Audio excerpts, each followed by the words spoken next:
বন্ধুরা, সাদা পাকা চুলকে ঘরে বসে স্থায়ীভাবে কালো করতে পারবে। হ্যাঁ, এই সাদা পাকা চুলের সমস্যা অনেকেরই রয়েছে। বয়সের আগেই কিন্তু অনেকের চুল পেকে যায়।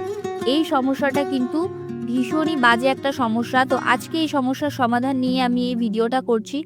যাদের চুল একদমই ফাঁকা হয়ে গিয়েছে, টাক পড়ে গিয়েছে, সেই টাক জায়গায় কিন্তু নতুন চুল গজাবে। তার সাথে সাথে চুলটা কিন্তু মজবুত হবে এবং চুলটা হবে লম্বা আর ঘন। তো চলো দেখে নেওয়া যাক চটপট আজকের এই উপায়টি। তো তার আগে ছোট্ট একটি রিকোয়েস্ট, আমার সব বন্ধুদেরকে যারা প্রথমবার আমার ভিডিওটি দেখছো তারা প্লিজ আমার চ্যানেলটিকে সাবস্ক্রাইব করে আমার পাশে থেকো। আর যারা অলরেডি চ্যানেলটিকে সাবস্ক্রাইব করে রেখেছো তাদের অসংখ্য অসংখ্য ধন্যবাদ। দেখো, রেমেডিটা তৈরি করার জন্য প্রথমে আমি এখানে নিয়ে নিয়েছি একটি পরিষ্কার বাটি। আর এই রেমেডিটা তৈরি করার জন্য আমাদের যে ইনগ্রিডিয়েন্টসগুলো লাগছে, প্রত্যেকটা ইনগ্রিডিয়েন্টস ভীষণই পাওয়ারফুল এবং এর এক একটার গুণ কিন্তু অনেক বেশি রয়েছে।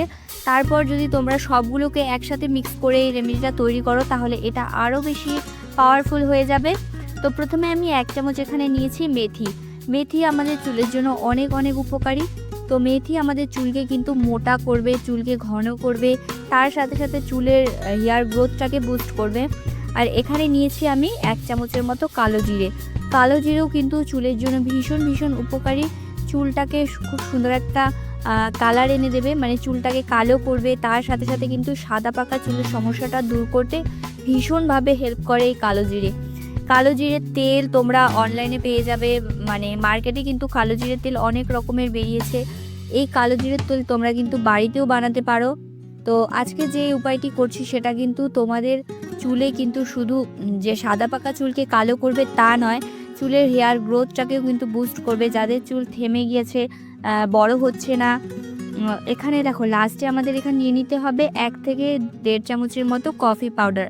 যে কোনো কফি পাউডার, যে কোনো ব্র্যান্ডের তোমরা কফি পাউডার এখানে ব্যবহার করতে পারো। কফি পাউডার চুলটাকে খুব সুন্দর একটা ন্যাচারাল কালার এনে দেয়। আর কফির মধ্যে প্রচুর পরিমাণে ক্যাফিন থাকায় আমাদের স্কিনের জন্য, চুলের জন্য খুব উপকারী। এখানে 3টে জিনিসকে ভালো করে আমি মিশিয়ে নিয়েছি। এরপরে আমাদের একটা মানে লোহার প্যান বা লোহার কড়াই তোমাদের নিয়ে নিতে হবে। তো এটা খুব ভালো করে আমি গরম করে নিয়েছি প্রথমে। এরপরে কিন্তু গ্যাসের ফ্লেমটা একদম অল্প আঁচে দিয়েছি। এটা আস্তে আস্তে আমাদের কিন্তু নাড়িয়ে নিতে হবে। এই কফিটা কিন্তু একটু লেগে যায়, তো তোমরা একদমই ভয় পেয়ে যাবে না। আস্তে আস্তে কিন্তু এটা খুব সুন্দরভাবে উঠেও যাবে আবার। তো এইভাবে তোমরা চামচের সাহায্যে একটু সময় ধরে নাড়াতে থাকবে। এটা খুব সুন্দর কিন্তু তোমাদের রোস্ট হয়ে যাবে। তো দেখো, এরকম করে কিন্তু রোস্ট করে আমি নিয়েছি। এই রকম একটা খুব সুন্দর কালো কালার চলে এসেছে। তো এটা কিন্তু আমি এখন ব্লেন্ডারে দিয়ে একটু গুঁড়ো করে নেব।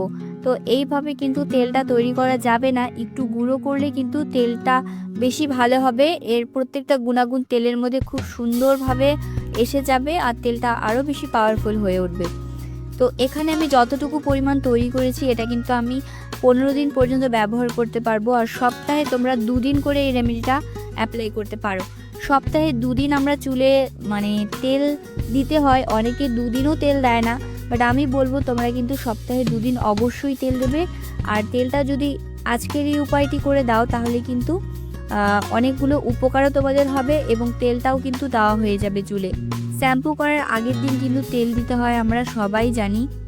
আর তোমরা করবে কি, শ্যাম্পু করার আগের দিন রাতে তোমরা এই তেলটা অ্যাপ্লাই করে নেবে। তো এখানে আমি বাটির মধ্যে নিয়ে নিয়েছি, এটা কিন্তু আমি সাইডে রেখে দেবো। এরপরে আমাদের একটা কাচের ছোট বয়ম বা কাচের জার তোমাদের এখানে নিয়ে নিতে হবে। তো আমার কাছে এই ছোট্ট একটি কাচের জার রয়েছে, এর মধ্যে আমি দিয়ে দিচ্ছি কিছুটা পরিমাণ কাঁচা সরষের তেল। সরষের তেলটা চুলের জন্য ভীষণ উপকারী। আর সরষের তেল কিন্তু আমরা কখনোই ব্যবহার করি না। আজকালকার দিনে এসে কিন্তু কেউ সরষের তেলটা ব্যবহার করতে চায় না। তো আমি তোমাদের বলবো সরষের তেল তোমরা এইভাবে ব্যবহার করো, ভীষণ ভালো উপকার পাবে।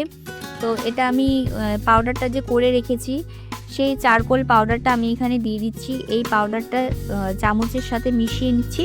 এটা তোমাদের রৌদ্রে রেখে 2 দিন রৌদ্রে রাখার পর তোমাদের ব্যবহার করতে হবে। এটা ডাইরেক্ট তোমরা ব্যবহার করতে পারবে না চুলে। যখন তোমরা এটা রৌদ্রে দেবে এটা কিন্তু তেলটা আরও বেশি কালো হয়ে যাবে এবং আরও বেশি পাওয়ারফুল হয়ে যাবে। আর কিভাবে ব্যবহার করবে সেটা তো আমি আগেই তোমাদের বলে দিলাম। যাই হোক, এটা তোমরা অবশ্যই ব্যবহার করো এবং কেমন রেজাল্ট পেলে সেটা কিন্তু আমাকে কমেন্টে এসে জানাতে ভুলো না। কোনো কিছুই কিন্তু সঙ্গে সঙ্গে হয় না। তোমরা একটু সময় ধরে একটু ধৈর্য ধরে ব্যবহার করো, আশা করছি তোমরা অনেক ভালো উপকার পাবে। তো এটা কিন্তু আমি রোদ্রে রেখে দেব, এরপরে কিন্তু আমি এটা ব্যবহার করব। সো আশা করছি আজকের এই ভিডিওটা তোমাদের ভালো লেগেছে। যদি ভালো লেগে থাকে অবশ্যই ভিডিওটিকে একটি লাইক করে যেও। টাটা।